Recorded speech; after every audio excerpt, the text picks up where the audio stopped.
네. 네, 이번 주 토요일은 라이브가 2개가 있습니다. 네. 네, 우리 권순희 팀장이 가장 존경하는 우리 김프로님의 상담소가 뭐 움직임이 있는 거구나. 상담소가 올해 마지막 네. 라이브가 있고요. 그리고 미주미 라이브도 오전 네. 9시에 있고요. 그날 하여튼 재밌는 컨텐츠들이 많아서 걱정입니다. 우리 채널 안에서 경쟁이 아주 치열해지고 있습니다. 네. 아니 뭐 정프로 뭐 급거 그날 많은 스케줄에도 불구하고 네. 그 상담소에 출연한다는 얘기가 있는데. 아니요. 그날 제가 업로드하는 또 핵심 네. 컨텐츠 부동산 컨텐츠가 하나 있어요. 매불쇼? 아니요. 우리 저 3프로에 집으로라고 네. 그러니까 부동산을 이제 본격적으로, 왜냐면 2023년부터 저는 부동산의 변곡점이 온다고 보고 있거든요. 정프로가 이제 부동산으로 또 뛰어들게 됐습니다. 그래서 정부가 대책을 계속 내놔야 되겠구나. 부동산 콘텐츠를 어제 같은 대책 한 서너 번 더 나와야 되겠다. 센 거 하나 또 준비하고 있으니까요. 저는 거기에 한번 또 집중을 해보겠습니다. 전쟁입니다. 네. 자, 그러면 우리 권순우 팀장부터 한번 모셔보도록 하죠. 3프로 TV 권순우 취재 팀장님 어서 오십시오. 네, 안녕하세요. 3프로 TV 권순우 이사님. 네. 질러버려. 이사하고 싶어요. 네.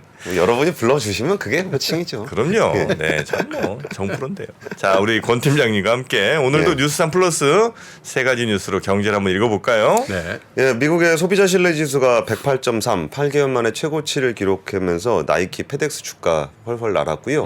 그 뉴욕 3대 증시 모두 상승 마감했습니다. 미국의 소비자 신뢰 지수는 108.3으로 올해 4월 이후 8개월 만에 가장 높은 수준입니다. 네. 전월 101.4에 비해서 큰 폭으로 상승했고 석 달 만의 상승세고요. 전문가의 전망치인 101.2보다 높았습니다. 사실 다우존스가 1.6%, S&P 500이 1.49%, 나스닥이 1.54% 상승했습니다. 사실 이 얘기를 드리려고 그런 게 아니고 이게 좋은 숫자가 맞는 거예요? 이것 때문에 증시가 오르는 게 맞는 거예요? 아니 그만큼 기대 수준이 낮다는 얘기인가? 아니 우리가 이게 올해 내내 네. 인플레이션 문제, 소비자들의 수요가 너무 세다. 그래가지고 좀 금리 올려가지고 그것 때문에 올해 내내 그것 때문에 안 된다 그랬잖아요. 근데 이제 와서 소비자 신뢰 지수 좋다고 이게 상품 수요 쪽이 좀 탄탄하다는 얘기잖아요. 네. 그게 좋다고 지금 이게 증시가 올랐다는 게 맞는 얘기인가? 그러면 실업률도 아주 좋게 나오면 좋겠네. 왜냐하면 실업률이 저런 거를 영향을 주는 거 아니에요. 네. 그러니까 제가 박병창 이사님 방송 매일 보는데 네. 그 요즘 증시가 해석의 여지가 별로 없는 것 같다는 얘기 계속 하시잖아요. 그러니까 수급으로 움직이는 것 같다. 그래서 이것도 뭐 워낙 증시가 안 좋으니까 네. 여기서 뭐 소비자 신뢰 지수 뭐 개선되면 좋은 거 아니냐 이런 심리가 아닌가 싶은데 네. 일단 소비자 심리 지수 차트를 이렇게 보시면은 이게 인플레이션 정점이라고 불렸던 때가 요때잖아요. 요때가 이제 인플레이션 정점 얘기가 이렇게 나오다가 소비자 신뢰 지수 좀 떨어지면서 수요가 좀 감소할 거다라는 기대감이 조금 생겼던 거잖아요. 근데 이게 확 올라갔어요. 그러니까 이거를 만약에 증시가 빠졌다면 수요가 아직까지 좀 살아있다. 그래서 인플레이션에 대한 우려가 있다. 그럼 금리 올라갈 거 아니에요. 이런 식으로 해석하지 않았을까 싶어요. 네. 근데 이게 참 사람 마음이 좀 간사한 게 인플레이션 기대치가 크게 완화가 됐어요. 그러니까 소비자 신뢰 지수는 올라갔는데 향후 12개월 기대 인플레이션이 5.9%로 지난해 9월 이후 최저 수준이에요. 기대 인플레이션이. 네. 그럼 뭐가 좀 앞뒤가 안 맞잖아요. 그렇죠. 근데 이거를 단순하게 생각해 보면은 소비자들이 그럼 자기가 되게 힘들다고 느끼거나 인플레이션이 세다고 느끼는 거예요. 미국 사람 기준입니다. 네. 뭐가 그 영향을 제일 크게 줄까라고 보면은 에너지 가격입니다. 그러니까 에너지 가격이 떨어지니까 인플레이션이 완화됐다라는 생각을 직접적으로 하는 거예요. 체감하죠. 네, 그러니까 고정적으로 나가는 뭐 이렇게 서비스라든지 아니면은 집값이라든지 뭐 이런 부분들은 좀 덜 영향을 받고 그렇죠. 사람의 어떤 기대 수준에는 이제 즉각적으로 내가 기름 넣을 때 나가는 돈 그게 영향을 좀 가장 많이 미치고 있는 게 아닌가 싶어요. 그래서 이제 상품 수비에 대한 수요는 좀 약하지만 서비스 구매 추세는 여전하다라는 분석이 좀 나오고 뉴욕 연준이 이제 소비자 기대 조사 노동시장 보고서라는 게 나왔었어요. 네. 근데 이게 임금이 가장 낮은 미국인들은 연봉이 얼마 정도일 경우 새로운 일자리를 받아들일 것이냐라고 했을 때 평균 73,660 $73,000 정도를 받아들이겠다. 3,000. 예. 근데 이게 올해 3월에 기록한 역대 최고 수준인 73,000달러를 웃도는 수준이에요. 그러니까 73,600이 이번에 나왔고 이전에 제일 최고치가 73,200이었습니다. 네. 그러니까 그러니까 뉴욕 연준이 자료를 집계한 2014년 이후에 제일 높았어요. 그러니까 이 연봉 수준 이 정도는 돼야 내가 좀 취업하겠다. 그렇죠. 라는 게 되게 그러니까 노동시장이 엄청나게 강하다는 모습이 여전히 나타나고 있는 거거든요. 근데 그러면은 우리가 그동안 몇 달 동안 얘기했던 거랑 뭐 숫자가 잘 안 맞아요. 그러니까 그 논리가. 그래서 이제 어쨌든 그러니까 소비 지표의 대체 수단으로 인식되는 나이키나 페덱스 주가 실적도 잘 나왔고 나이키가 분기 매출 17% 증가했고 뭐 페덱스도 좋게 나오면서 주가가 12% 3.4% 상승했습니다. 그러면은 이게 소비를 여전히 잘하고 있구나. 사람들의 주머니에 돈이 꽤 많구나라는 것을 확인할 수 있는 지표인데 우리가 그동안 우려했던 것들 뭐 경기 침체에 대한 우려, 뭐 물가 상승에 대한 우려, 금리 뭐 최고점에 대한 우려와 지표와 주가가 전혀 이게 다른 방향으로 좀 김프로님 이거 어떻게 봐야 돼요? 많이 빠졌다는 얘기죠. 아까 그랬잖아요. 뭐 예를 들면 이런 거잖아요. 경제가 이래서 뭐 소비자가 이래서 뭐 물가가 이래서 주가가 됐다. 계속 이렇게 연역적으로 해석을 하니까 계속 안 맞는 걸 막 갖다 붙이다가 보니까 아까 권 팀장 얘기했듯이 소비자 신뢰지수 지난주까지 적어 나오면은 긴축 정책 계속하니까 주가 빠졌는데요. 예. 그렇잖아요. 예. 그러니까 주식 그 자체의 무게. 예, 우리 김한진 박사님이 얘기하는 그 주가의 무게가 얼만큼 가벼워졌냐 무거워졌냐가 사실은 투자의 가장 핵심인데 근데 그 뭐 나이키 같은 것도 차트나 보시면 굉장히 가벼워졌을걸요. 아, 그렇죠. 네, 그렇다고 보여지는데 제가 본 적은 없지만 네, 그런 상황에서 저런 것들이 이제 촉발하는 거 아닌가 그런 생각이 좀 드는데 네. 자기야 뭐 가벼워진 주식은 많이 있죠. 뭐 테슬라도 굉장히 가벼워졌는데 별로 드는 것 같더라고. 네. 아니, 그렇게 얘기하시면 계좌가 가벼워지신 분들이 꽤 많을 텐데. 아, 굉장히 좀 움직이기 편해졌습니다. 아주 가벼워졌고요. 저도 뭐 굉장히 많이 가벼워졌어요. 자, 모두들 다이어트에 성공하시는. 네. 자, 그러면 두 번째 뉴스도 가볼까요? 또 이것도 약간 이게 뉴스 자체는 무거운 뉴스인데 좀 아이러니한 장면이라서 일단 좀 준비를 해봤습니다. 사진 한번 보시면은 우리 또 형 나 힘들었어. 아, 젤렌스키. 아, 진짜 우는 거예요? 바이든은 또. 알아. 예. 아니 쏴줄게. 저 나이로 보면 거의 부자지간이에요. 그렇죠. 부자지간이에요. 예. 부자지간. 아버지로 해야 돼. 아버지 저 추워요. 이렇게. 2조 3천억 규모의 군사적 지원을 우크라이나에 하기로 했습니다. 젤렌스키 대통령이 그 우크라이나 전쟁 그러니까 우크라이나 전쟁 난 지가 벌써 300일째 되고 있대요. 근데 처음으로 전쟁 발발 이후 처음으로 외국을 좀 방문하게 됐다고 하는데 미국 정부는 이제 젤렌스키 대통령의 방문에 맞춰서 한 2조 3천억 원 규모의 군사적 지원을 제공을 하기로 했습니다. 그러면서 이게 블링컨 장관의 멘트가 굉장히 좀 직설적인데요. 지난 300일 동안 러시아는 우크라이나를 지도상에서 지워버리기 위해 노력했지만 실패했다. 이제 겨울을 무기화해 우크라이나 시민들을 추위와 굶주림에 내몰고 있다. 바이든 대통령은 우크라이나 방위를 위해 새롭고 추가적인 군사 지원을 결정했다라고 이제 블링컨 장관이 얘기를 했는데요. 이번에는 이제 규모도 규모인데 패트리어트가 이번에 들어갑니다. 네. 이게 패트리어트 같은 경우는 네. 한 80km 정도까지 사거리가 나와서 이게 좀 그 러시아를 직접 타격할 수 있는 무기가 될 수도 있어요. 근데 이 부분에 대해서 좀 너무 미국의 명분은 너무 확전이 되면은 위험하다라는 명분으로 패트리어트를 제공하지 않고 있었거든요. 네. 근데 이제 러시아에서 계속적으로 공습을 하고 있는 가운데 미사일 요격이 필요하다라는 얘기는 계속 나오는 와중에도 미국이 이제 패트리어트를 공급하지 않다 보니까 일종의 좀 뭐 군사 쪽으로 좀 관심이 있으신 분들은 미국이 의도적으로 우크라이나 지원을 조절하고 있는 거 아니겠느냐. 이게 유럽에다가 가스를 계속적으로 공급하려면 러시아와 유럽 사이를 좀 더 떨어뜨려야 되고 그러면 이 전쟁이 빨리 끝나면 안 되니까 수급 조절하는 거 아니야? 라는 음모론이 나올 정도로 뭔가 이런 무기에 대한 지원에 약간 애매한 구석이 좀 있었습니다.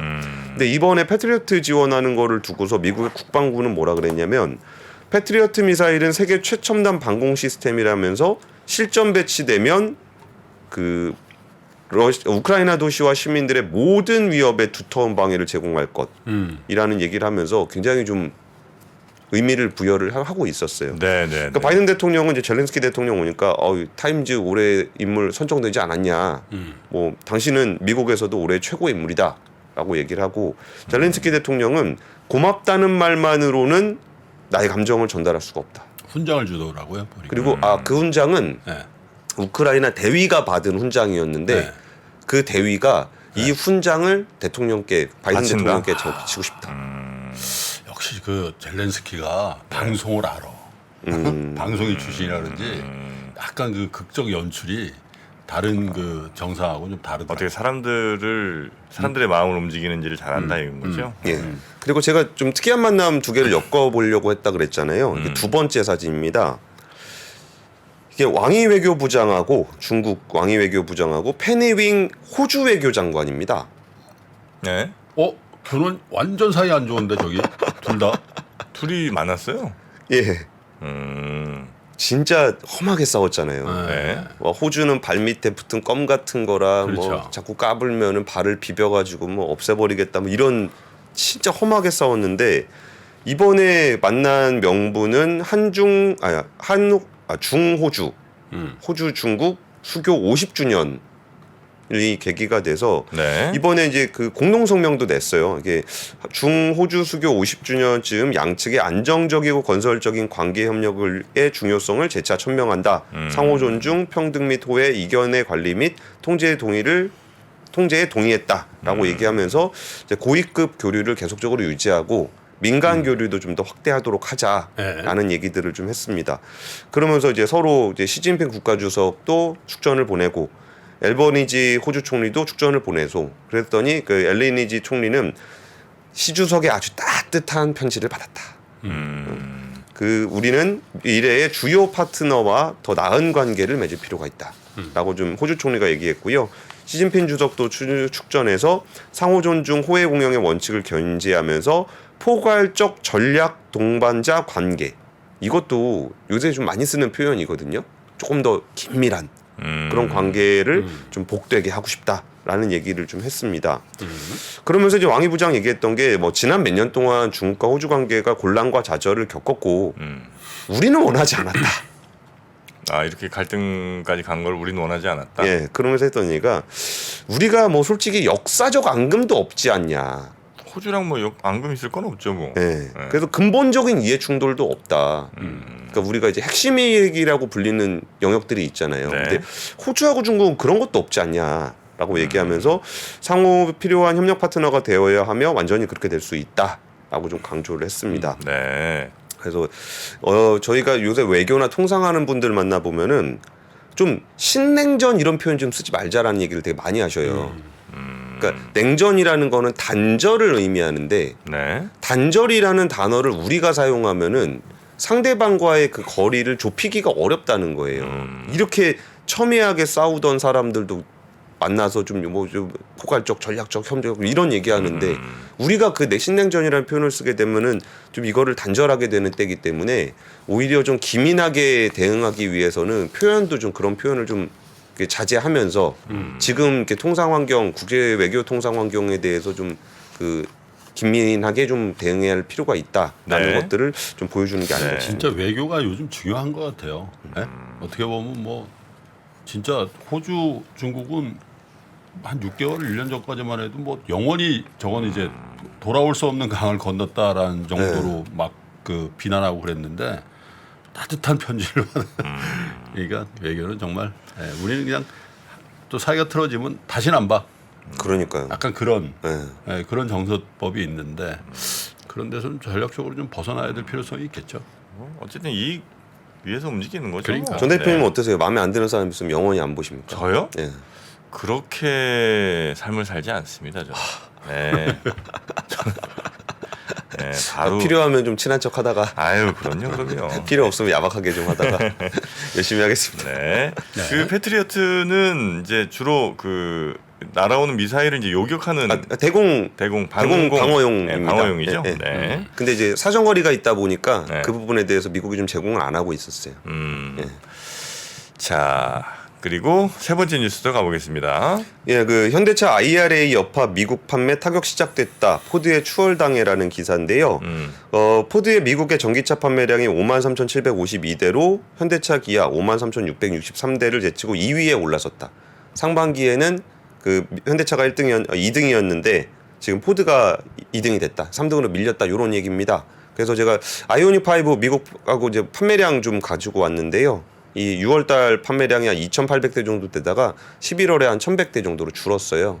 이게 IRA 같은 경우에 미국의 직접 판매, 제조 판매 관련해서는 즉각 시행이 됐거든요. 그 보조금이 안 나오는 거예요? 근데 이게 제가 취재한 내용은 좀 결이 달라요. 어떤 거냐면은 네. 지금 보시면 유럽이 2,200대에서 3,000대로 늘었죠. 예. 국내가 1,500대에서 1,900대로 늘었죠. 근데 이게 이것만 보면은 이거 보조금 때문에 그런 거 아니야라고 해석할 수도 있겠지만 아이오닉 5가 그렇게 생산이 많이 되는 차량이 아니에요. 그래갖고 현대차 쪽에 좀 물어봤을 때는 IRA 영향은 좀 자기들이 봤을 땐 좀 아닌 것 같다. 그럼 뭐가 영향인 것 같냐 했더니 그러니까 생산 공급을 영업 전략 차원에서 유럽이나 국내 쪽에 좀 배정을 좀 더 많이 했다는 거예요. 달라는데 안 줬다는 거예요? 그러니까 달라는 데는 이미 다 있고 유럽도 달라 그러고 미국도 달라 그러고 한국도 달라 아니, 그러는데 그러니까 미국에서 달라는 걸 조절했다는 얘기인가요? 그렇죠. 그러니까 그 부분이 일단 국내 판매에서 조금 늘린 부분은 약간 뭐 그렇게 대놓고 얘기는 안 하는데 국내 소비자들의 불만이 되게 높았어요. 네. 기다리는 거? 예, 우리 뭐 언제까지 기다려야 되냐. 너 달러 비싸다고 그쪽에다만 팔고 국내는 뭐 계속 기다려야 되냐 이런 불만이 좀 있었고 유럽 시장 같은 경우는 지금 그 친환경차 판매 전체 글로벌 중국 빼고 나면 40%가 유럽에서 팔리거든요. 네. 그리고 막 거기서 뭐 독일에서 뭐 무슨 차, 뭐 유럽에서 영국에서 무슨 차 있잖아요. 뭐 올해차 뭐 그런 거 계속 다 선정되면서 그러면서 그쪽의 점유율 되게 높여가고 있는 타이밍이에요. 그래서 지금도 이제 반도체 공급 문제가 좀 있어서 네. 그 차량 수급이 원활하지 않은 상황에서 좀 이렇게 조절을 좀 한 거의 영향으로 보는 게 맞을 것 같다라는 얘기를 좀 하고 있어요. 그러니까 제가 뭔 얘기를 드리려는 거냐면은 IRA 영향이 없을 거라는 게 아니고요. 그러니까 내년엔 좀 더 있을 거예요. 그 뭐 플러스 마이너스 하면은 뭐 테슬라 GM은 뭐 1,000만 원 마이너스 되고 뭐 현대차 기아는 플러스 1,000만 원 되고 그러면 격차가 영향이 있겠죠. 그럼 당연히 있겠죠. 예. 그리고 거기에 뭐 GV70 전기차가 이제 엘레바마 공장에서 그 생산이 될 건데 그걸에도 불구하고 아이오닉 5나 EV6가 안 되니까 좀 부담이 있을 것 같은데 어쨌든 조금 그 IRA 때문에 미국 판매가 줄었다라는 해석은 조금 과한 측면이 있어요. 현재 단계에서. 그리고 여기에 더해서 좀 더 제가 좀 짚어드리고 싶은 게 뭐가 있냐면은 이게 수요 부족에 대한 얘기를 많이 해요. 대기 수요 다 없어졌다. 근데 그게 대기 수요가 좀 줄긴 줄었습니다. 이제 9월 달에 한 75만 대 정도 대기 네. 수요 있다가 최근에 한 70만 대 초반 정도 수준까지 내려오긴 한 것 같아요. 네. 근데 대기 수요가 70만 대 후반으로 있다고요. 그게 뭐 하루아침에 없어진 게 아니라 75만 대에서 금리 안 좋고 수요 안 좋아서 떨어진 게 70만 대. 그러니까 지금 그 얘기 하거든요. 뭐 야 1년 걸린다더니 신청하면 바로 나온다. 뭐 그런 얘기들 나오는데 그 정도 수준은 아니거든요. 그래서 지금 차량별로 출고 대기 기간 좀 봤어요. 네. 근데 보면 11개월 뭐 산타 뉴그랜저 저 새로 나오는 거죠? 예. 그러니까 소나타 1개월인데 소나타는 진짜 안 팔려요. 소나타 진짜 안 사대. 예. 그리고 이제 페이스리프트 또 나올 거거든요. 국민차였는데 소나타가 그냥 완전히 끼어버려가지고 이제. 아반떼, 엔트리카로 9개월. 그리고 좀 내가 조금 그래도 좋은 차 사고 싶다 그러면 11개월. 아이오닉 5 12개월. 아이오닉 6 18개월. 물론 뭐 아이오닉 6가 뭐 예전에 뭐 20몇 개월 되는 거에서 줄긴 줄었어요. 근데 그거를 이렇게 봐야 되나? 20몇 개월하고 18개월은 사실 의미는 없지. 20몇 개월 기다리면 페이스리프트 나올 걸. 그죠? 그러니까 저 택시 아저씨들이 택시 사장님들 있잖아요. 네. 야, 저 전기차에 대한 만족도가 굉장히 높더라고. 아이오닉 많이 차종 타시죠. 불문 네. 많더만. 그리고 뭐 저런 거 있어요. 금리 인상에 따라서 소비자 부담이 좀 커졌다. 뭐 그거 맞아요. 근데 그러니까 인센티브를 높였어요. 차값 보전해 주려고. 그러면 인센티브가 올라갔으니까 좀 안 좋은 거 아니냐라고 하기에 인센티브는 계속 내려와서 거의 역사적 최저점 수준이에요. 거기서 좀 올라간 거예요.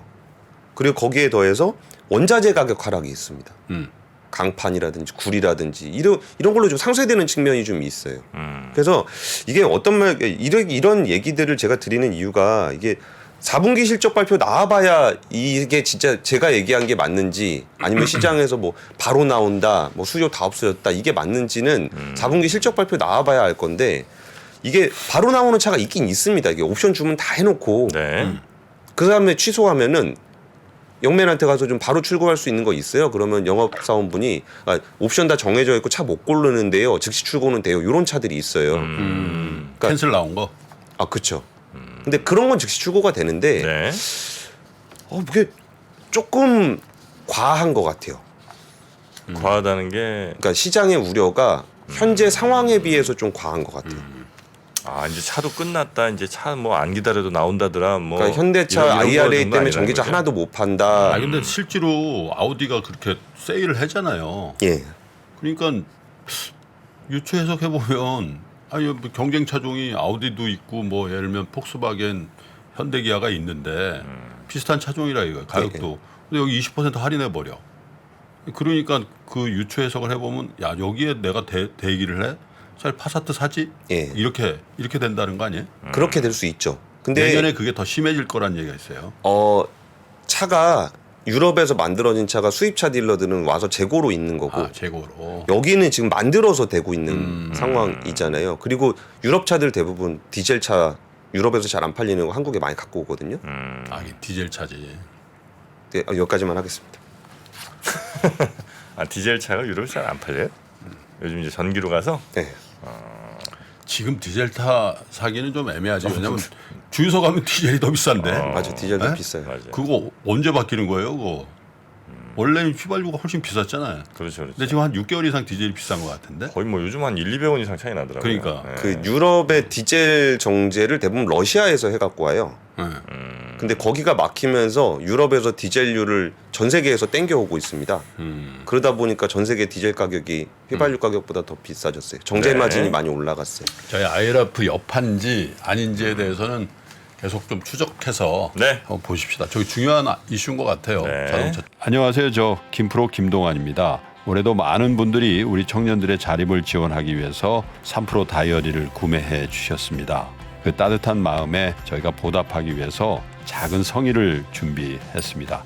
다이어리를 구매해 주신 분들 중에 추첨을 통해서 김프로가 정말 소중하게 생각하는 그룹 NCT의 사인이 다 들어가 있는 앨범도 드리고요. 그리고 2프로와의 식사권, 정프로의 선글라스, 그리고 김효진 위원의 추천 도서 3권 등 다양한 선물을 추첨을 통해서 드릴 예정입니다. 여러 권 구매해 주시는 분들을 위해서 2024년도 다이어리에 여러분들의 이름을 조그맣게나마 새겨서 그 감사함을 기억하겠습니다. 이웃과 따뜻한 마음을 나누는 연말연시가 되길 기원하고요. 새해에도 큰 부자 되시기를 기원하겠습니다. 늘 감사드립니다.